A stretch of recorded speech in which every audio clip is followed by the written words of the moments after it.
Olá, seja muito bem-vindo a mais um podcast aqui no estúdio e hoje recebendo o Dr. Raif, que vai falar para a gente um pouquinho sobre alguns tratamentos da estética, da plástica. Dr. Raif, se apresente aí para o pessoal.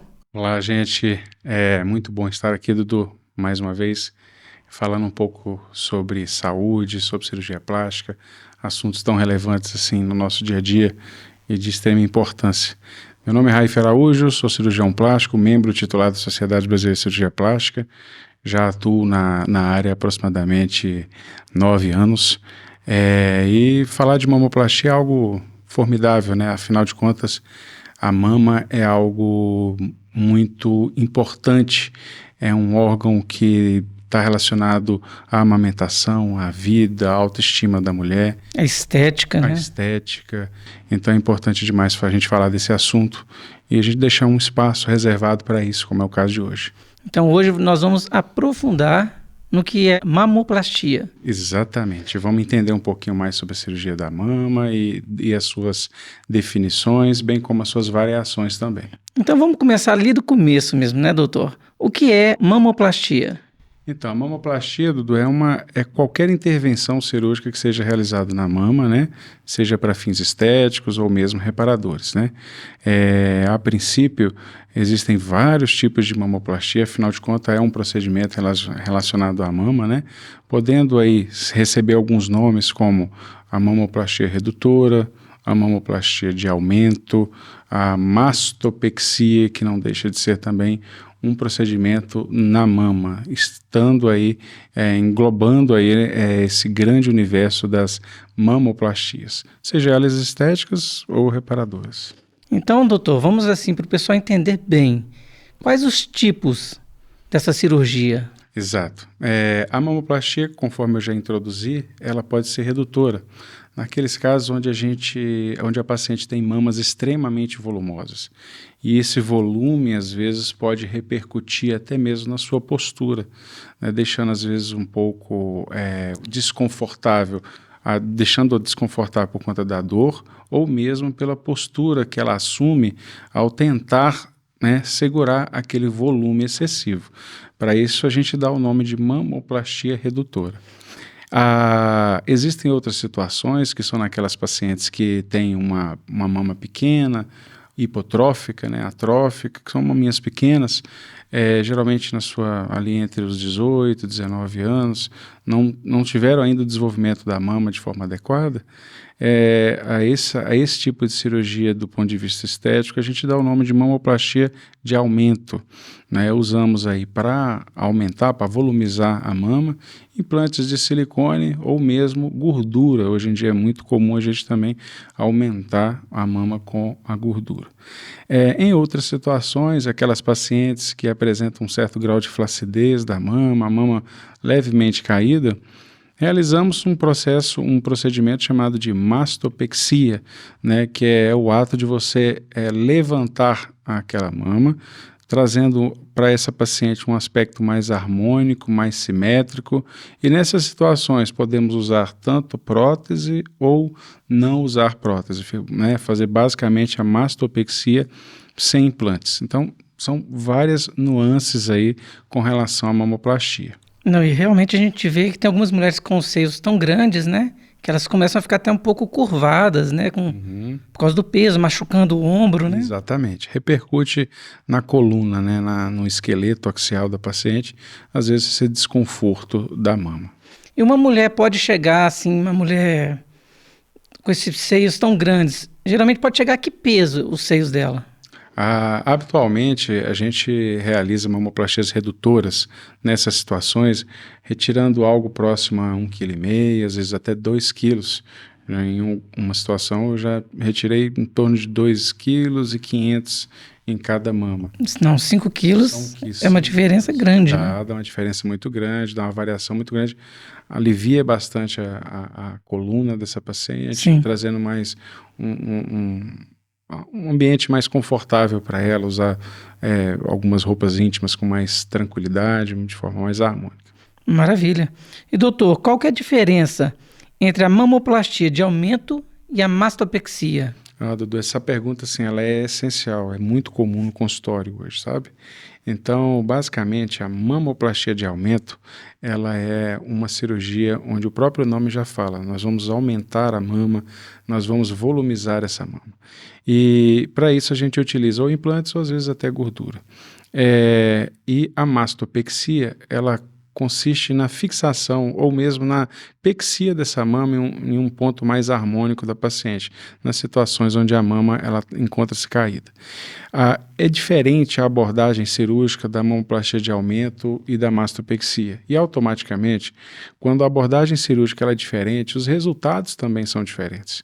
A gente não pode comparar um paciente que fez mamoplastia de aumento e comparar com um paciente que fez mastopexia. Por quê? Porque as incisões das cirurgias de mastopexia são maiores, né? Existem mais incisões do que numa mamoplastia de aumento, onde você, pelo sulco da mama, uma incisão de 4,5 centímetros ou mesmo 4, às vezes situações com próteses menores a gente consegue colocar até uma incisão de 3,5 centímetros no sulco da mama, você faz aquela volumização da mama. Ao passo que naquela paciente candidata a uma mastopexia, muito provavelmente ela já tem um grau de flacidez importante, as incisões elas podem variar, como incisão em pirulito, ao redor da areola, com a mastopexia periareolar, uma incisão em T invertido, em situações onde o excesso de pele ele vem até um pouco para a região medial da mama e tem na porção lateral. Essa é até um pouco mais comum, né? Exatamente, é a mais comum. A grande maioria dos cirurgiões aborda o paciente realizando a mastopexia em T invertido. A mastopexia em L também é possível. Então, assim, são modalidades, né, do procedimento, mas que acarretam, diferentemente da mamoplastia de aumento, acarretam mais incisões, mais cicatrizes. Então, a paciente que vai ser submetida a esse tipo de procedimento, ela tem que entender que a cirurgia dela, ela está indicada em razão, muitas vezes, de uma flacidez, de uma queda da mama importante, onde somente a mamoplastia de aumento não será suficiente para deixá-la com um resultado satisfatório. Então, nessas situações, a gente aborda essa paciente informando sobre as incisões, sobre a possibilidade desses cortes, que é um pouco a mais, e a gente tem que saber que ela tem que entender que aquilo ali é justamente para dar um melhor contorno para a mama, e essas incisões elas são necessárias. Faz parte do procedimento, né? Faz parte do procedimento, exatamente. E doutor, nós estamos aqui até como modelo, né? O senhor gostaria de mostrar claro, ao vivo aqui para o pessoal? Qual que é o nome da modelo, doutor? Clotilde. Clotilde? Clotilde. Então eu vou trazer aqui, pessoal. A Clotilde está aqui. O doutor quis trazer aqui a Clotilde justamente para que a gente pudesse entender como que é a cirurgia da mama, né? Então, conforme eu já estava falando um pouco, a cirurgia da mamoplastia de aumento, ela consiste numa incisão no sulco mamário, diferentemente da mastopexia, onde a gente pode ter incisões ao redor da areola somente, ao redor da areola e em uma vertical, ao redor da areola uma vertical para lateral, que é a incisão em L, e ao redor da areola uma vertical e uma incisão medial e uma incisão lateral, que é o famoso T invertido. Então é através dessas incisões que nós realizamos a retirada do excesso de pele, tratando assim a queda da mama e podendo ascender o complexo areolo-papilar para uma porção mais alta do tórax, que é basicamente onde a mama se desenvolveu, trazendo mais harmonia para o tórax dessa paciente. Não, maravilha, doutor. E a pessoa ela pode fazer uma mastopexia sem a prótese? Pode sim. Com licença, doutor, vou pedir a Clotilde para se retirar, pode porque deixar. É modelo, né, pessoal? Você sabe, ela não vai ficar assim se exibindo aqui o tempo todo, né? Daqui a pouquinho a Clotilde volta. Exato. Então, sim, a resposta a essa pergunta é muito comum. Muitas pacientes hoje, elas optam por realizar a mastopexia sem implantes. Por quê? Porque o implante hoje em dia, existem algumas tendências, algumas linhas de raciocínio na mídia, né? Que às vezes elas precisam ser abordadas de forma mais minuciosa. E então alguns pacientes optam por não realizar o uso do implante, por opção ou por essas correntes na mídia que determinam o explante mamário e tudo mais. Enfim, isso é um assunto para um próximo podcast, quem sabe. Mas é possível a gente fazer a mastopexia sem o implante. Haja visto que algumas pacientes têm tecido, têm glândula, e a gente pode reformular, reconstruir essa mama usando o próprio tecido da paciente, a própria glândula que ela já possui, e reformular essa mama deixando ela com um aspecto mais harmônico na porção superior do tórax e um aspecto um pouco mais redondo, com formas mais belas. Então é possível sim fazer sem E até com menos contraindicações também, né? Exatamente. Porque não tem um corpo estranho, né? Perfeito. Então, quando você reconstrói aquela mama com os tecidos da paciente, sem dúvida nenhuma, aquele viés do corpo estranho, você não vai ter. Então, eu costumo falar para todos os pacientes o seguinte: toda vez que você faz o uso do implante, aquilo é um corpo estranho, ela não nasceu com você. E assim como um carro que você compra, esse carro ele precisa de fazer uma manutenção, né? Ele precisa de ir para revisão, ele precisa de ter um controle pós. Mesma coisa o implante. Habitualmente você vai ter que ser submetido a exames de imagem para avaliar justamente como que está a composição desse implante, se ele rompeu, se não, se eventualmente aconteceu algum problema ao longo do seu pós-operatório tardio, 5, 6 anos após a cirurgia, provavelmente você vai ter que ser submetido a uma nova cirurgia, né? Isso traz custos. E, querendo ou não, algumas pacientes podem ficar um pouco com receio de fazer isso, esse acompanhamento a longo prazo. Então, essas optam pela realização da mastopexia sem implantes. Maravilha, doutor. E aqui, como que a pessoa, né, a mulher, hoje em dia eu não sei, né, se é só a mulher que escolhe o implante de silicone, mas como que ela pode escolher o tamanho do implante? Ah, ótima pergunta. Vamos devolver a Clotilde para cá para a gente formar um pouco. Por favor, pode entrar. Clotilde está aqui. Essa modelo bom que ela não fala nada. Não fala, não vai reclamar não. Então, basicamente, o implante, né, ele é escolhido com base nas suas medidas do tórax, né? Então, não adianta nada a gente usar um implante cuja base seja enorme, seja muito grande e ultrapasse a medida da linha axilar anterior, ou mesmo esse implante ele seja tão grande que ele ultrapasse um pouco a região do externo, ao plano de clivagem entre as mamas. Situações como essas, a gente vai ter alguns problemas que a paciente pode queixar no pós-operatório, como passar o braço rente ao implante, isso trazer um certo desconforto. Então, tudo que a gente faz na escolha do implante é conversado com a paciente para ela entender qual que é o raciocínio que a gente usa para que esse implante seja colocado no tórax dela. Sempre obedecendo às medidas do tórax, da base, a largura do tórax. Tem pacientes que têm um tórax muito fino, e é automático isso, a gente tem que falar para ela que qualquer tipo de implante que ultrapasse as medidas do seu tórax pode trazer algum transtorno a longo prazo, seja reduzindo esse plano de clivagem e as mamas chegando muito próximas uma à outra, ou mesmo esse implante saindo um pouco aqui pela lateral, trazendo um certo desconforto no biquíni, no dia a dia, né, com o passar do braço ali nessa região, entendeu? Entendi. E doutor, essa questão então do silicone, o cirurgião tem que ter um bom senso e passar um bom senso para esse seu paciente, né? Exatamente. Porque tem paciente que vê, às vezes, uma atriz de novela, de filme, né? E acha que tem o mesmo biotipo. Exatamente. E quando ela quer colocar o silicone, ela quer colocar o silicone para todo mundo ver que ela colocou o silicone, né? E extrapola, então, essas medidas. Extrapolando essas medidas, deixa o corpo um pouco desarmônico, né? Querendo ou não, fica algo muito chamativo. E a longo prazo isso pode trazer algum transtorno para a paciente, né? Então, no Brasil, graças a Deus, a gente não tem uma tendência como é nos Estados Unidos, que tem lá eles têm uma apelação maior por mamas extremamente volumosas. Aqui nem tanto. Então, aqui lá parece até que tem concurso, né, assim, de mulher que põe maior seio. Maiores seios, maiores implantes, né? Então, lá tem esse viés aí. Aqui ainda a gente não americanizou esse ponto, não. Não, maravilha. Doutor, uma outra pergunta que chegou aqui pra gente, o pessoal muito curioso, né? Eles querem saber realmente a projeção extra alta é o que dá o colo bem marcado? Tá, ótima pergunta. É muito comum as pacientes falarem assim, doutor, é na prótese de projeção extra alta que eu vou ter aquele marcadinho aqui em cima. Aquela voltinha, Aquela né? voltinha. Então, acho que muitas vezes quando você fala extra alto, a pessoa já, alto, então eu quero esse aqui bem marcado, bem no alto. Mas, na verdade, não.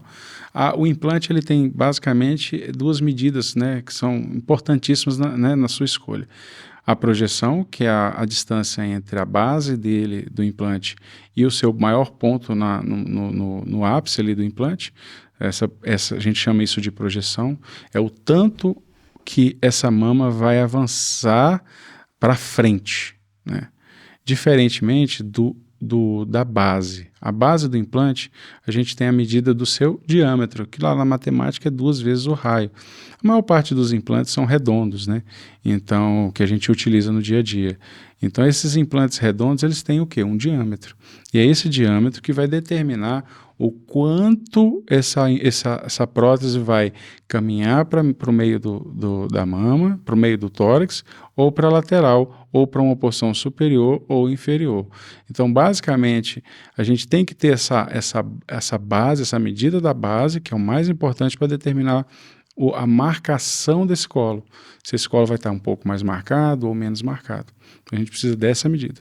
É o mais importante, não é a projeção. Eu posso ter um implante marcado com projeção alta. Posso ter um implante mais marcado, às vezes até com uma projeção moderada.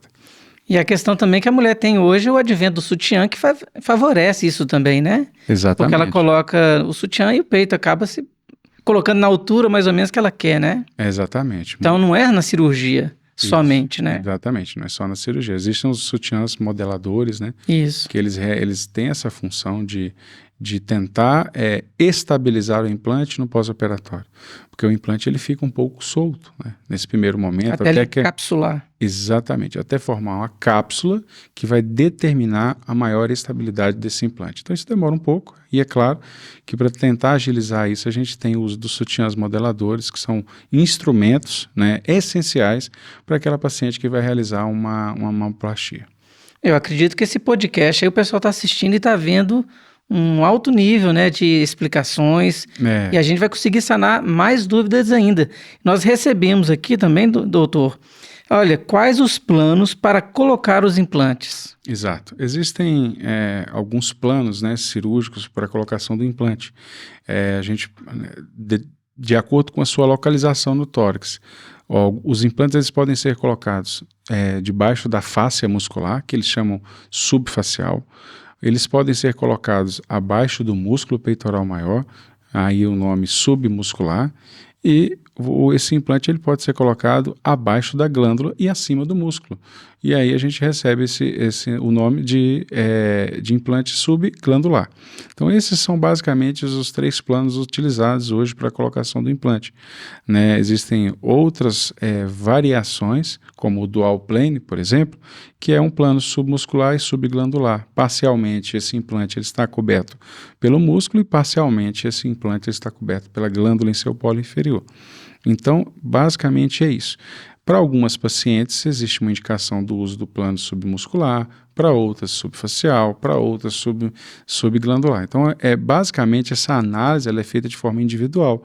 Para isso, é necessário um exame físico minucioso, uma avaliação médica, bem como uma conversa, uma anamnese, para a gente entender quais são os desejos, os anseios dessa paciente, se ela quer uma prótese extremamente marcada, se ela quer algo mais discreto, algo com um detalhe a mais, algo mais suave. Tudo isso a gente tem que conversar em consulta. Não, muito bom, doutor. E quais as modalidades de implante? Basicamente, existem algumas formas, né, do implante. O implante ele pode ser redondo, ele pode ser um implante que a gente considera como anatômico, tendo uma conformação mais próxima de uma mama natural, né? Esses implantes eles podem ser cônicos, né, quando a sua projeção ela é muito alta e ele assume uma forma mais cônica mesmo. Então essas são os tipos de implantes mais comuns que a gente hoje lida. Em algumas situações A gente utiliza, por exemplo, implantes anatômicos em reconstruções mamárias, principalmente pós-câncer, mas em sua grande maioria a gente utiliza os implantes redondos, né? Esses implantes redondos que são usados tanto na mastopexia quanto na mamoplastia de aumento. Com relação à textura do implante, hoje a gente tem algumas variações na textura. Por exemplo, implantes microtexturizados, que tem uma pequena e fina rugosidade em sua porção mais externa, os implantes macrotexturizados, que são aqueles que são um pouco mais grosseiros, os implantes de poliuretano, onde existe uma camada de uma espuma sobre o implante, e também existem os implantes que a gente conhece como lisos ou de nanotextura também, que são implantes com uma pouquíssima aspereza em sua superfície, determinando assim menos um processo, uma menor fixação desses implantes, né, em razão de um menor processo inflamatório, que ao colocar o implante, todo implante ele é submetido a um processo inflamatório e isso resulta na formação de uma cápsula, né? Em alguns implantes a gente vai ter uma cápsula mais robusta e firme, outros uma cápsula mais fina,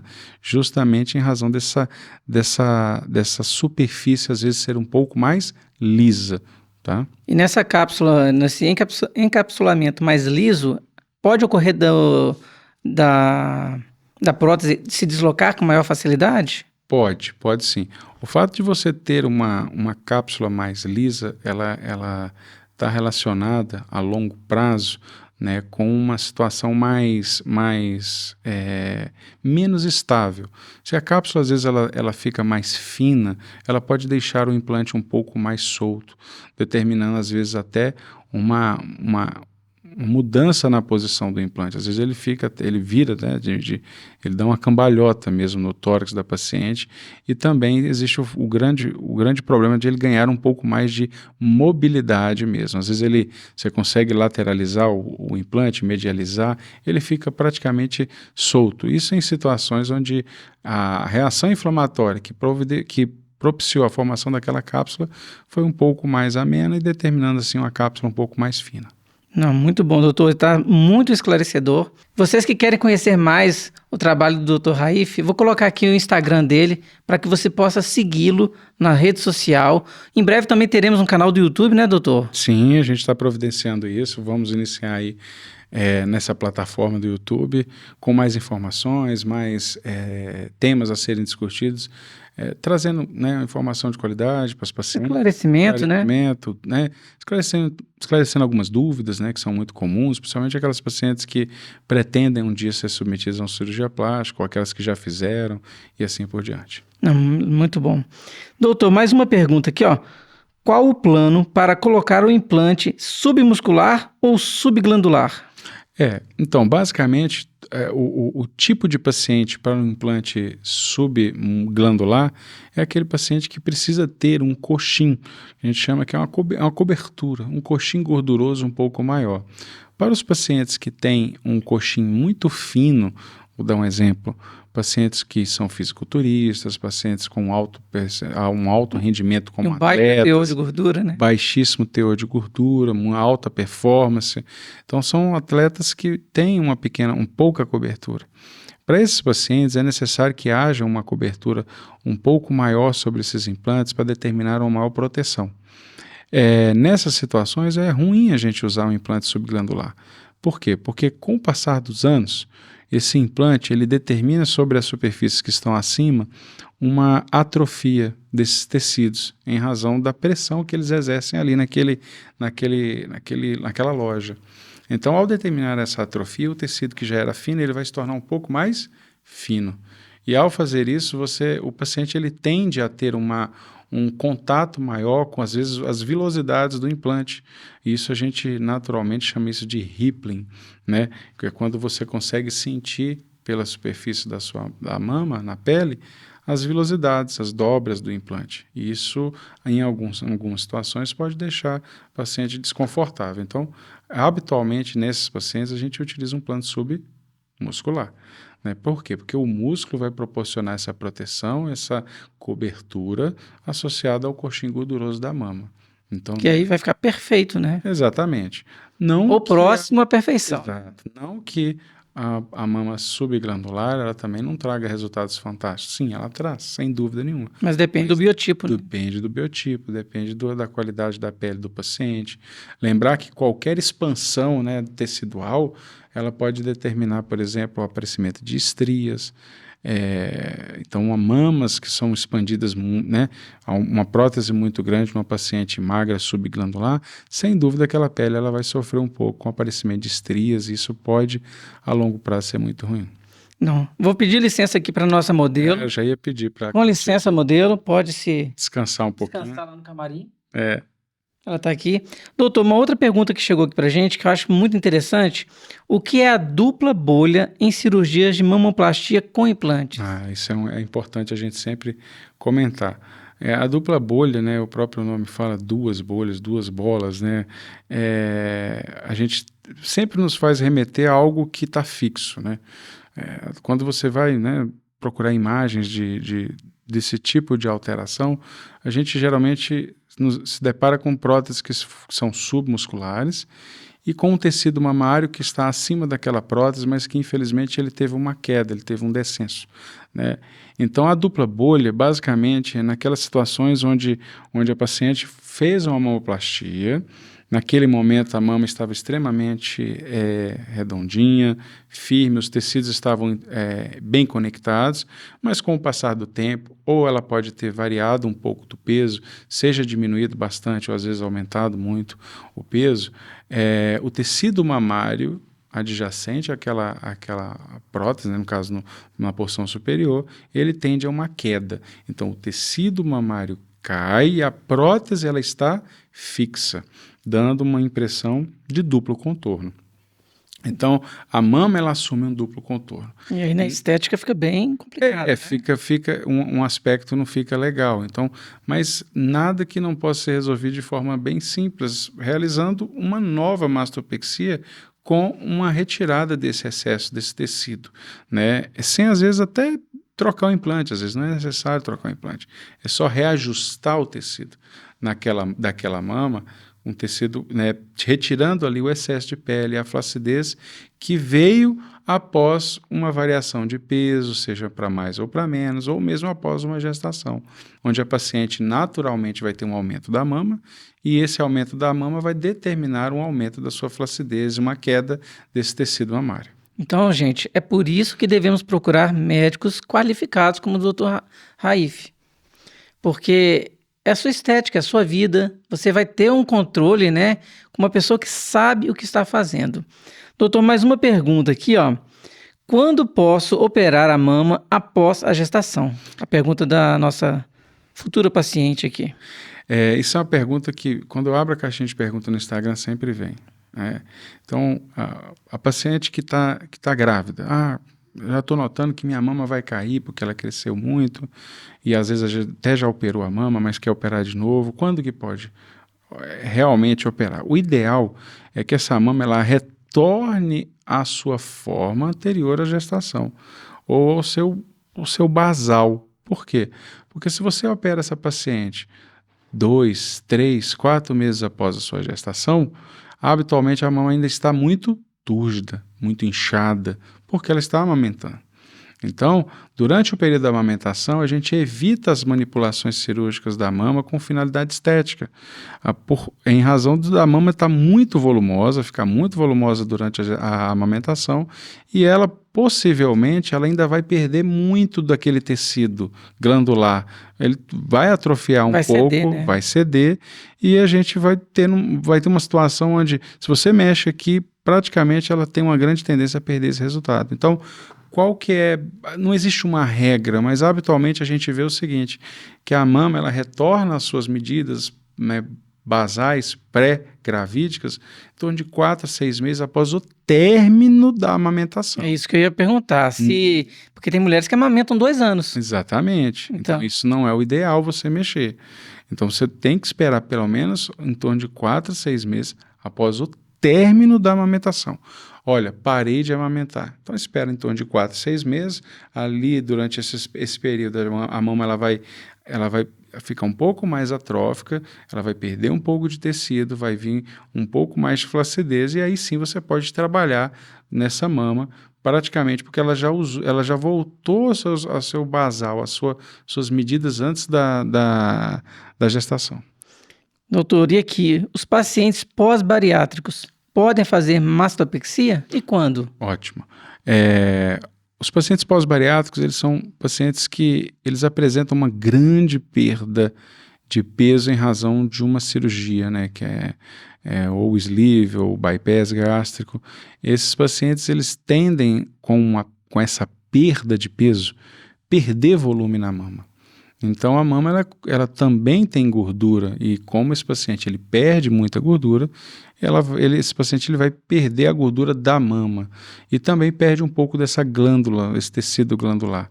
Então, habitualmente, esses pacientes eles vêm para o consultório apresentando pitoses, né, bem, né, severas, pitoses mamárias grandes, que determinam ali a necessidade de fazer uma mastopexia quando indicado, né? Esses pacientes eles vêm para fazer essa mastopexia e na sua grande maioria, em razão dessa perda de tecido, a gente não consegue recompor essa mama usando os tecidos do paciente.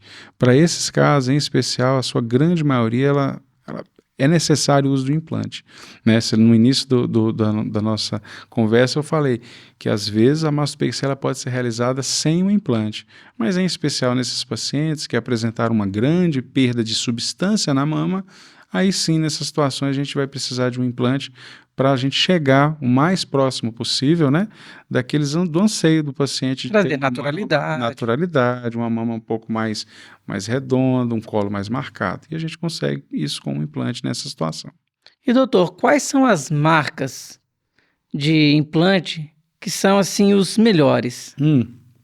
Existem inúmeras marcas no mercado, né? Então, basicamente, cada cirurgião ele trabalha com aquilo que ele tem mais satisfação e Está um pouco mais acostumado, acostumado, né? Eu vejo hoje inúmeras marcas da Johnson & Johnson, a Celimed, a Motiva, deixa eu ver, SCI, implantes, a Eurosilicone, Impleo. Então, assim, são várias marcas no mercado. Então, habitualmente, o cirurgião ele tem que trabalhar com aquilo que ele está acostumado, que ele sabe que ele pode deixar a paciente satisfeita usando aquele implante que ele já venha usando há muito tempo. Em time que está ganhando, a gente não costuma Ele já sabe, né? Como ele já sabe movimentar. Exatamente. Como que vai ser a evolução desses implantes naquela paciente. Então, tem pacientes que tem médicos que utilizam somente uma marca, tem outros que variam. Eu opto por avaliar individualmente cada paciente e ver para qual implante eu poderia recorrer para resolver aquela queixa do paciente, sabe? Então, na pandemia também a gente teve um grande problema, que foi uma redução da matéria-prima para a confecção desses implantes, e algumas marcas ficaram, infelizmente, mais limitadas com relação a número, né, de unidades para aquele tamanho.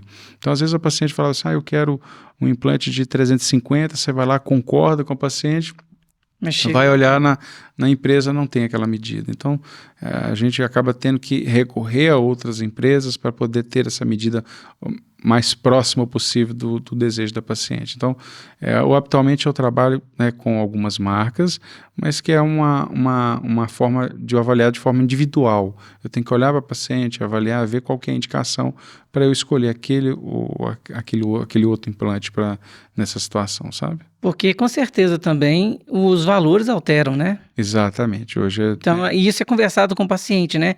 Ele fala assim, eu quero dar marca X, mas o senhor com a sua expertise vai chegar e falar, não, mas essa marca Y, ela tem um custo-benefício melhor e a mesma entrega. Exatamente, tem e o mesmo controle também no pós-venda, porque não é só a gente, né, vender ali, no caso eu não vendo, né, o implante, a gente recomenda aquela em outra empresa e a empresa também ela tem sua responsabilidade, suas garantias, afinal de contas é um produto que ela está adquirindo e ela vai ficar muitos e muitos anos com aquele produto. E doutor, quais as complicações de uma mastopexia com implantes ou sem implantes? Ótimo. Essa pergunta é muito comum, a gente tem que estar ciente disso. Então, a cirurgia plástica, o paciente ele tem que estar bem orientado com relação às suas complicações em determinados procedimentos. Então, as complicações numa mamoplastia, de forma geral, elas são várias, né? Desde um seroma, que é o acúmulo de um líquido, né, um pouco mais claro, ou às vezes um pouco serohemático, né, que ele vem com um pouquinho de sangue. Esse seroma ele pode ser agudo, né, manifestado ali nos seus primeiros dias de cirurgia, 10, 12, 15, 20 dias de cirurgia, ou mesmo crônico, quando já manifestado depois de muito tempo. 2, 3, 4 anos de cirurgia, a paciente retorna ao consultório com a mama extremamente volumosa, às vezes acumulou esse líquido com o passar do tempo. Então, o seroma é uma das complicações mais comuns. Outras complicações a gente pode, né, pincelar um pouco sobre o hematoma, né, que é justamente no pós-operatório ali recente, onde a paciente encontra-se mais fragilizada, às vezes uma movimentação um pouco mais ativa no momento errado, ou uso de modeladores que não estão adequados, né? Quedas no pós-operatório, a paciente pode ter um rompimento de um vaso, ou às vezes mais, e esse sangramento determinar uma assimetria da mama, com dor, com desconforto, né? Essas alterações a gente observa geralmente no pós-operatório de 1 semana, 2, às vezes até 1 mês, podendo ocorrer isso em razão dessas situações que eu relatei. Então, o hematoma é uma complicação comum. Pacientes que têm areola, às vezes, muito, muito baixa, em razão da sua pitose um pouco mais severa, a ascensão dessa areola para uma porção mais superior do tórax, nas mastopexias, ela pode resultar em uma complicação que é o sofrimento daquele tecido da areola, né? Principalmente em pacientes tabagistas. Por isso é importante a gente frisar, falar que para o paciente que o tabagismo, né, ele infelizmente é o nosso inimigo número 1, porque ele determina mudanças no corpo da paciente que podem resultar em complicações severas, né, no pós-operatório de uma cirurgia plástica, resultar em cicatrizes que são inestéticas e às vezes até um sofrimento avançado da areola, determinando uma necrose areolar, né? São situações que deixam a paciente extremamente triste, infeliz com o resultado, e com certeza o cirurgião ele fica muito triste também com a evolução nessas situações onde há uma necrose, entre outras complicações, uma assimetria comum, estrias, né, no pós-operatório de mamoplastias podem acontecer, pequenas deiscências de sutura nas regiões onde a gente tem a confluência das cicatrizes, né, tanto na areola, na porção superior, quanto na porção inferior, ali próximo ao sulco, a gente pode ter pequenas aberturas, por conta de facilitar a drenagem da mama de pequenas quantidades de líquidos, como o seroma. Então, as próprias cicatrizes, né, resultantes de uma mastopexia, a gente observa algumas alterações, como queloides, cicatrizes mais alargadas, cicatrizes mais finas, dentre outras. Então, é muito importante que a paciente tenha ciência disso e que em consulta ela questione o médico. Quais as complicações que eu posso ter? O que pode acontecer, né? O que pode acontecer nessa cirurgia, do mais simples ao mais grave. Então, é importante isso, essa conversa, essa orientação que a paciente precisa ter e que o médico também ele deve procurar dar ciência para que essa paciente ela entenda qual que é o procedimento que ela está sendo submetida. Teve uma amiga minha que ela fez, né, colocou a prótese, e ela depois comentando assim comigo, a gente falando de cirurgia, ela falou que uma prótese dela ficou acima do que a outra. Isso. Isso é comum de ocorrer? Como que pode ser resolvido? Pode acontecer, sim. Habitualmente, a movimentação, né, do corpo ela é assimétrica. Um músculo pode ser um pouco mais hipertrofiado que o outro. Um movimento, às vezes até no ato de passar a paciente da maca para o leito de observação, pode determinar ali uma tração muscular, em caso de próteses submusculares, de um lado diferente da outra. A evolução no pós-operatório dessa paciente, a forma como ela vai conduzir esse pós-operatório, se ela vai fazer atividade física de forma muito precoce, se ela vai voltar para as atividades. Interessante, porque ela é até personal trainer. Se ela vai voltar para as atividades, né, laborativas de forma precoce. Então, tudo isso tem que ser elucidado. E em algumas situações a gente pode ter sim assimetrias, né? Uma mama um pouco mais alta do que a outra quando a gente faz uso dos implantes, mas nada que possa ser também algo difícil ou frustrante no primeiro momento, às vezes incomoda a paciente, mas uma abordagem cirúrgica pode, né, de refinamento, de retoque cirúrgico, pode determinar maior simetria para essas situações. E resolver o problema. E resolver o problema, né? Conversar direitinho com o paciente, num momento certo, reabordar. Não é só chegar a operar e às vezes o paciente assusta com aquela situação e de imediato querer reoperar. Não, calma. Todo o tecido ele passa por um processo de cicatrização, uma primeira fase do seu processo de cicatrização, a segunda, a terceira fase, esperar um pouco mais para que aquilo possa estar maduro o suficiente para tolerar novas incisões, novas abordagens e manipulações. E doutor, tem uma idade mínima para fazer esse procedimento?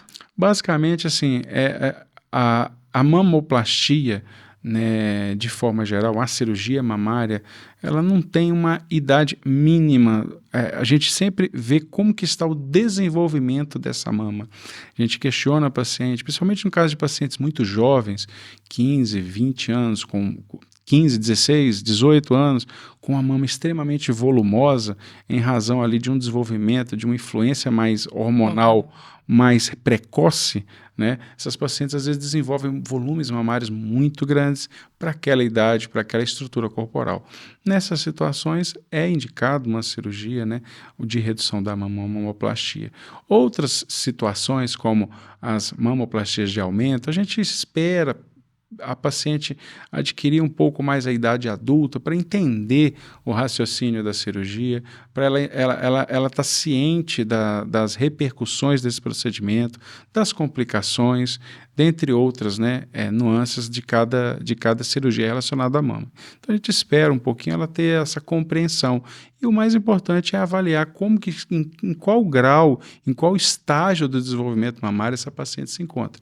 Uma mama que está se desenvolvendo ainda em forma muito precoce, ali em 13, 14 anos, a gente não precisa abordar para uma mamoplastia de aumento, por exemplo. A gente tem que esperar o desenvolvimento dessa mama, a influência estrogênica, a influência hormonal dessa paciente, adquirir ali o seu platô máximo para que a gente possa ter a ciência de que aquela mama já chegou praticamente ao seu desenvolvimento máximo, para daí sim a gente poder intervir.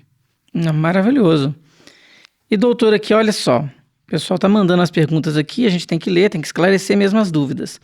Como é o pós-operatório de uma mamoplastia com e sem implantes? Ótima pergunta. Então, assim como eu falei no início da nossa conversa, a mamoplastia com implantes ela é totalmente diferente da mamoplastia sem implantes, no caso a mastopexia, né? Então, o pós-operatório, né, basicamente ele reúne aspectos, né, de conforto para a paciente.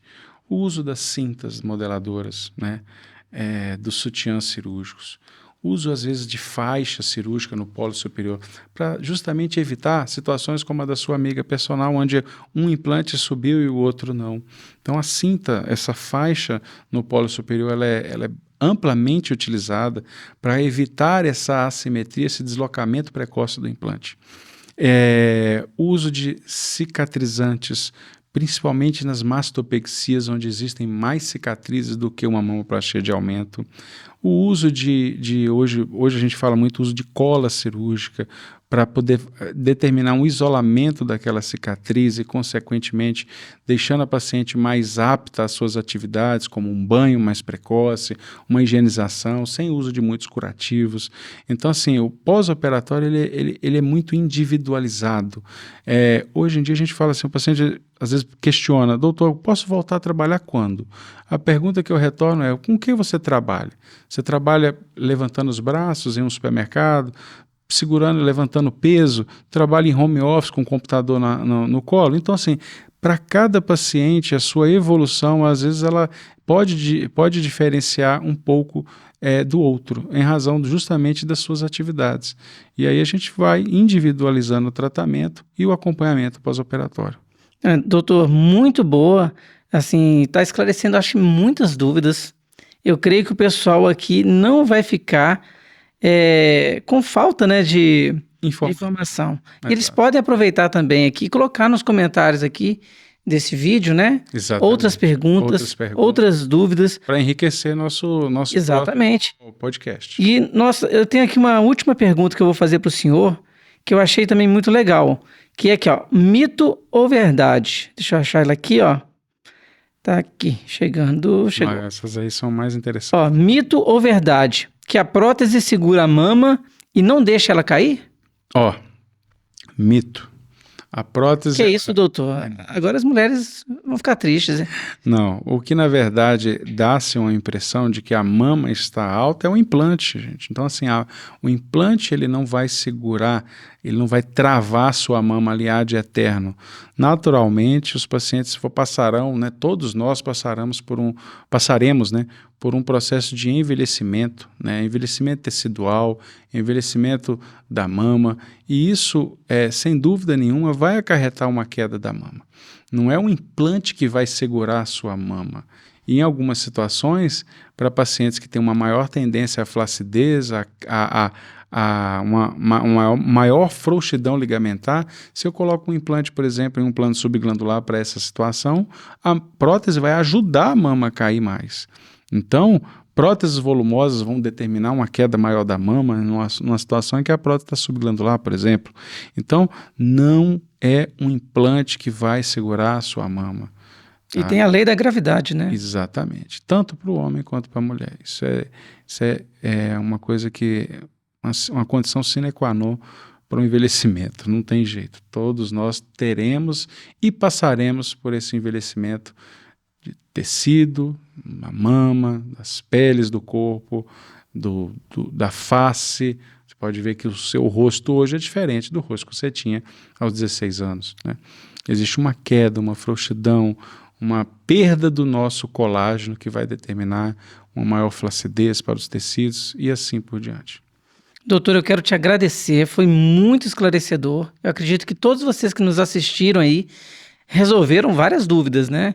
E caso tenham outras dúvidas, está aqui o Instagram do doutor. Exato. Ele vai estar podendo respondê-los pessoalmente também, né, doutor? Onde o senhor está atendendo? Quer deixar um telefone de contato? Claro. Atendo na Tempo Cirurgia Plástica, né? O telefone lá é o 031 3040 6189, tá? E pelo Instagram, o @Dr. Raif Araújo. São poucos, né? Esse nome é diferente. Raif é um nome diferente. Cirurgião plástico, acho que só sou eu. Tem alguns colegas médicos, mas tem outras especialidades. Raif. Não, ele é especialista na cirurgia plástica e no nome. É único. Exatamente, único. Então tá fácil, pessoal, de vocês acompanharem aqui o doutor. Pode ter certeza que o trabalho será executado com extrema qualidade. Tem a qualificação aí, né, doutor? Exatamente. As pós de todas as áreas possíveis. E é claro que a gente nunca está sozinho, né? A gente possui uma equipe ampla lá na Tempo Cirurgia Plástica, com instrumentadoras de qualidade, com colegas cirurgiões plásticos que nos auxiliam nos procedimentos, fisioterapeutas, enfermeiros, uma equipe completa aí para poder te atender com o maior amor que você merece, sem dúvida nenhuma. Então é isso, pessoal. Se liguem que no próximo podcast estaremos falando sobre rinoplastia. Aproveitem, se inscrevam, sigam. Olha, envie o aviãozinho, ativa o sino. Ativa o sino de notificação. Isso, e vamos juntos, tá? Para o nosso próximo podcast. Muito obrigado. Um abraço a todos, fiquem com Deus.